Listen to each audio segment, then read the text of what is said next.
চুলের রুক্ষতা আর ড্যামেজকে tata bye bye বলার সময় চলে এসেছে। কেননা আজকে আমি আপনাদেরকে তৈরি করে দেখাবো নামি দামি ব্র্যান্ডের চাইতেও উপকারী একটা জিনিস। এটা খুবই সাশ্রয়ী এবং খুবই উপকারী, যেটা আপনার চুল গজাতে সাহায্য করবে, চুলের গোড়া মজবুত করবে। এই জন্য নিলাম মধু, তেল, আদা, পেঁয়াজ আর হচ্ছে গিয়ে একটা ডিম। এখন আমি আদা আর পেঁয়াজটাকে আমি একটু ব্লেন্ডারে ব্লেন্ড করে নিলাম। রসটাকে সুন্দরভাবে বের করে নিলাম চিপে চিপে। যদি আপনাদের বেশি চুলে লাগান তাহলে হয়তো বা একটু পরিমাণটা বাড়িয়ে দিবেন, যেহেতু আমার চুলের অনুযায়ী লাগাবো। ওই জন্য আমি একটা পেঁয়াজ দিয়েছি ছোটো আকারের, আর একটা আদা পেস্ট।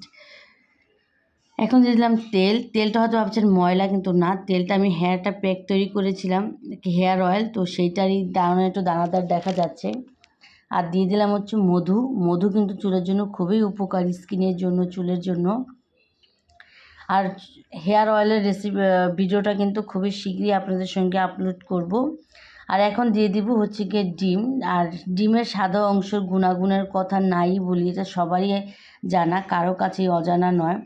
তো এখন এটাকে আমি খুব ভালোভাবে মিক্সড করব, চামচের সাহায্যে হাতে ফেটিয়ে নিব। এবং এটাকে আমি চুলের গোড়ায় গোড়ায় আমি খুব ভালোভাবে অনেকটা সময় নিয়ে দিবেন। এতে করে আপনার চুলের প্রতিটা ত্বকে যে তেলটা মিশে আর কি, প্যাকটা।